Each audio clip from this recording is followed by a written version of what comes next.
नमस्कार साथियों, आज एक बहुत ही महत्वपूर्ण टॉपिक को लेकर फिर से मैं आप लोगों के सामने उपस्थित हूँ। साथियों, आज का जो मेरा टॉपिक है वो उत्तराखंड के अंदर मेडिकल कॉलेज के 1455 पदों पर आखिर कितने लोगों का जो है रिजेक्शन हुआ है, कितने लोग रिजेक्ट हुए हैं, ये बहुत बड़ा सवाल है। अभी तक रिजेक्ट लिस्ट आ जानी चाहिए थी, नहीं आई है, कब आएगी ये भी एक बहुत बड़ा सवाल है। साथियों, सुनने में आ रहा है पहले स्वास्थ्य विभाग के 1564 पदों पर वेटिंग लिस्ट आएगी और वेटिंग लिस्ट के बाद जो है मेडिकल कॉलेज के 1455 पदों पर रिजेक्ट लिस्ट आएगी और उसके बाद रिजल्ट आएगा। साथियों, अगर सितंबर में ये चीज़ें सब निपट जाती है तब तो आप ये कह सकते हैं, हम ये कह सकते हैं कि सब कुछ सही तरीके से चल रहा है।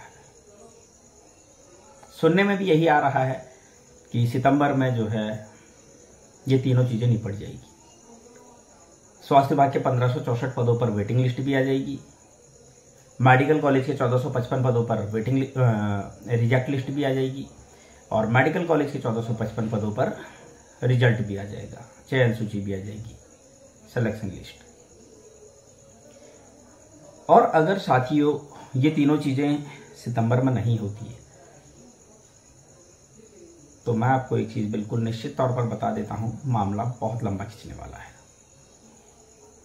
बहुत ज़्यादा लंबा मामला खिंच जाएगा और उससे फिर कहीं ना कहीं हम लोगों को बहुत ज़्यादा दिक्कतें होंगी। दिक्कतें बोले तो कहीं ना कहीं मामला लंबा खिंचेगा तो जाहिर सी बात है फिर चीज़ें उलझती हैं, समय लगता है और अगर ऐसा हुआ तो कहीं 2025 तक मामला ना खिंच जाए।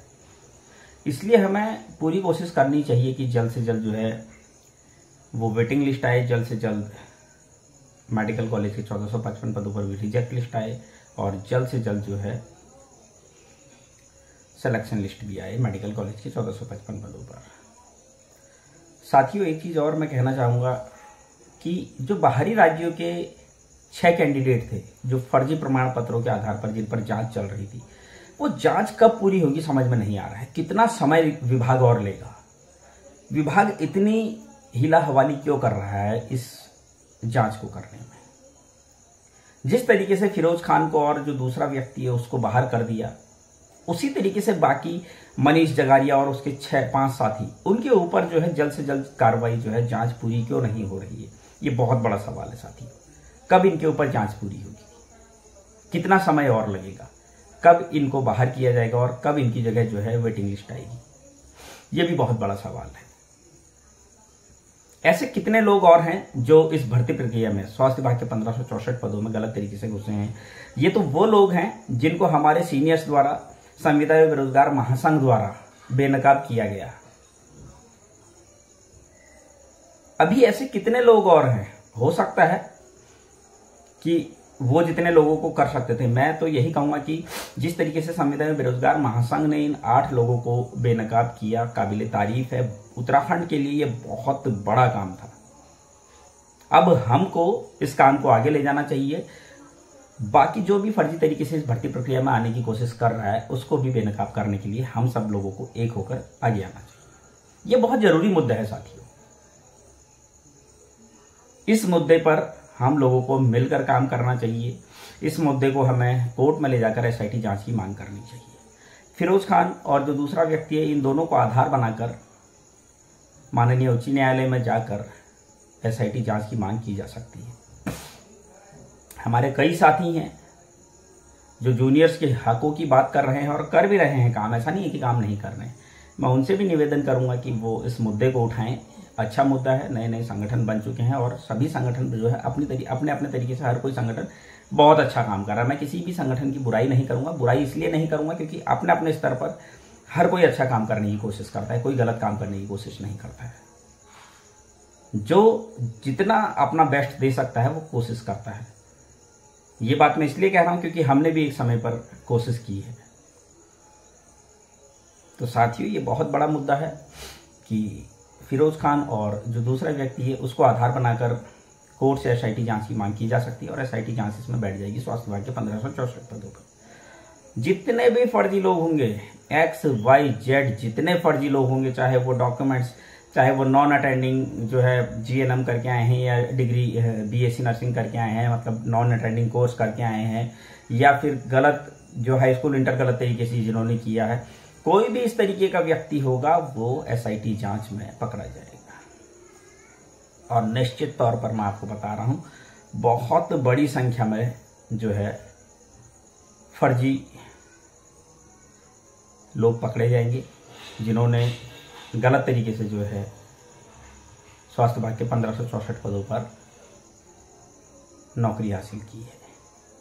बशर्ते हमको काम करना पड़ेगा। इससे दूसरी चीज ये होगी, अगर हम समय पर चले गए तो इससे क्या होगा, SIT जांच बैठेगी तो मेडिकल कॉलेज में जो गलत तरीके से आने की कोशिश कर रहा है वो यहीं से गायब हो जाएगा, वो फिर यहाँ पर ज्वाइन नहीं करेगा। जब SIT जांच बैठ जाएगी तो फिर तो जाहिर सी बात है वो भी पकड़े जाएंगे, तो वो पकड़े जाने के डर से वैसे ही ज्वाइन नहीं करेंगे।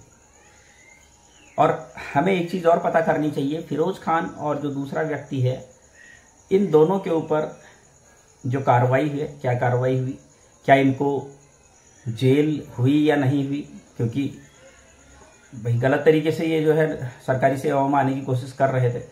मैंने पहले भी आपको बताया था, एक पूजा खेड़कर एक IAS ऑफिसर गलत प्रमाण पत्रों के आधार पर जो है नौकरी हासिल की थी, जिन्होंने, उनको जब गलत पाया गया तो उनको जेल हो गई।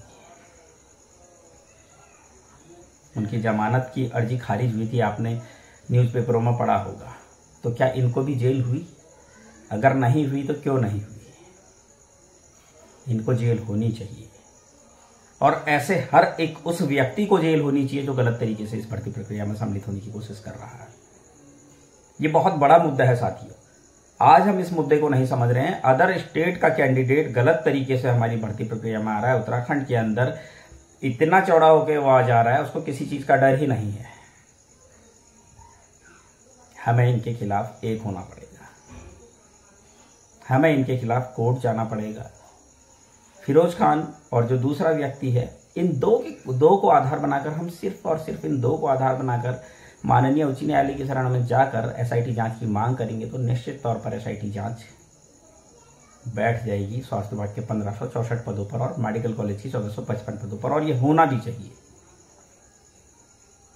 अगर ये हम करवा सके तो मैं आपको बता रहा हूं, उत्तराखंड के इतिहास में ये बहुत बड़ा काम होगा उत्तराखंड के मूल निवासियों के भविष्य को बचाने का, और ये होना भी चाहिए साथियों।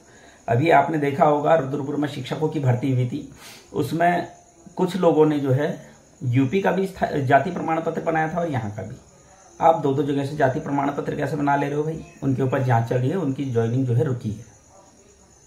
ऐसे ही कुछ यूपी के कुछ लोग जिन्होंने यहाँ का EWS बना रखा है गलत तरीके से, रहने वाले यूपी के हैं। जैसे किसी लड़की की शादी यूपी में हो गई, अब यूपी में हो गई, उसका ससुराल वहां है, तो उसने यहाँ का EWS बना रखा है, माई के पक्ष का, बनता ही नहीं है, गलत है।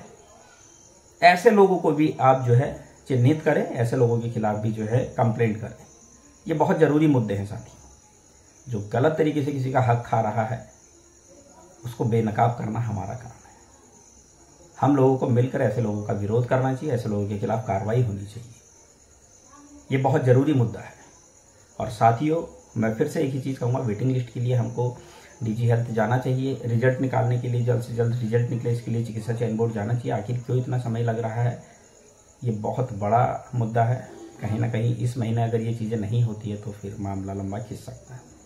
उम्मीद करता हूँ साथियों कि जितने भी देहरादून में हमारे साथी हैं, संगठन हैं, संगठन के पदाधिकारियों से मैं निवेदन करूँगा कि वो सभी लोग DG हेल्थ और चिकित्सा चयन बोर्ड जाकर इन चीज़ों का संज्ञान लें। आखिर क्यों इतना लेट हो रहा है, कितना समय और लगेगा, इतना समय क्यों लग रहा है, नहीं लगना चाहिए था। और जो 6 लोग हैं उनके खिलाफ कितनी कार्रवाई हुई है, कब इनके खिलाफ जो है इनको जो है भर्ती प्रक्रिया से बाहर किया जाएगा और कब इनको जो है सख्त से सख्त जो है सजा दिलवाई जाएगी, इन चीज़ों के बारे में हमें पता करना चाहिए। उम्मीद करता हूँ साथियों आपको मेरी आज की जानकारी पसंद आई होगी। आगे भी मैं इसी तरह की जानकारी लेकर आता रहूँगा। तब तक के लिए धन्यवाद।